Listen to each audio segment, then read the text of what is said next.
কত অধ্যায় থেকে পড়াটা শিখব? চতুর্থ অধ্যায়ের নাম কি?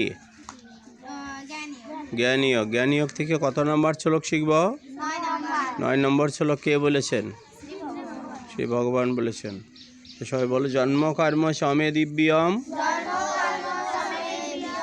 এবং ইয় ব্যক্তিতত্ত্বত ত্যায়োক্তা দেহম পুনর্জন্ম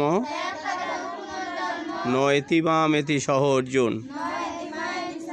জন্ম কর্ম সমে দিব্যম এবং ইয় ব্যক্তিতত্ত্বত ত্যায়োক্তা দেহম পুনর্জন্ম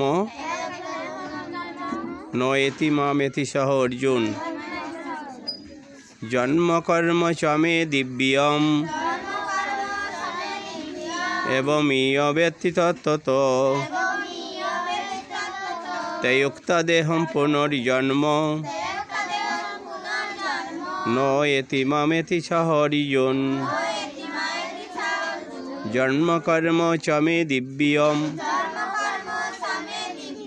এবং ইয় ব্যক্তিতত্ত্বত ত্যায়োক্তা দেহম পুনর্জন্ম নয়তি মামেতি সহ অর্জুন।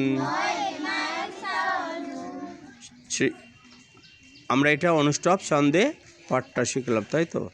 তো শ্রী ভগবান বললেন, হে অর্জুন, যিনি আমার এ প্রকার দিব্য জন্মকর্ম যথাযথভাবে জানেন, তিনি দেহত্যাগ করার পর পুনরায় জন্মগ্রহণ করেন না, তিনি আমাকে লাভ করেন।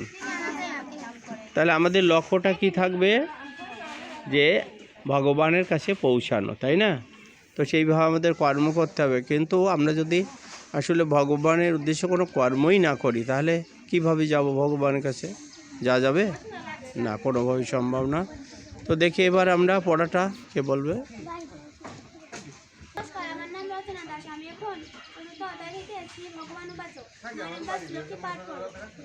জন্ম কর্ম চমে দিব্যম এবং ইয় ব্যক্তিতত্ত্বত ত্যায়োক্তা দেহম পুনর্জন্ম নয়তি মামেতি সহ অর্জুন। আমি এখন চতুর্থ অধ্যায় থেকে 9 নম্বর শ্লোকটি পাঠ করব। জন্ম কর্ম চমে দিব্যম এবং ইয় ব্যক্তিতত্ত্বত ত্যায়োক্তা দেহম।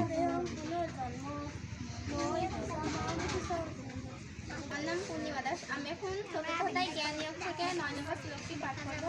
শ্রী ভগবান বলেন, জন্ম কর্ম চমে দিব্যম এবং ইয়ম ব্যক্তিতত্ত্বত ত্যায়োক্তা দেহম পুনর্জন্ম নয়তি মামেতি সহ অর্জুন।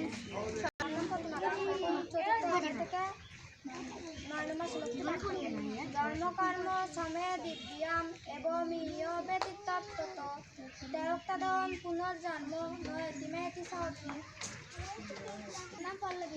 চতুর্থ অধ্যায় থেকে 9 নম্বর শ্লোকটি পাঠ করব। জন্ম কর্ম চমে দিব্যম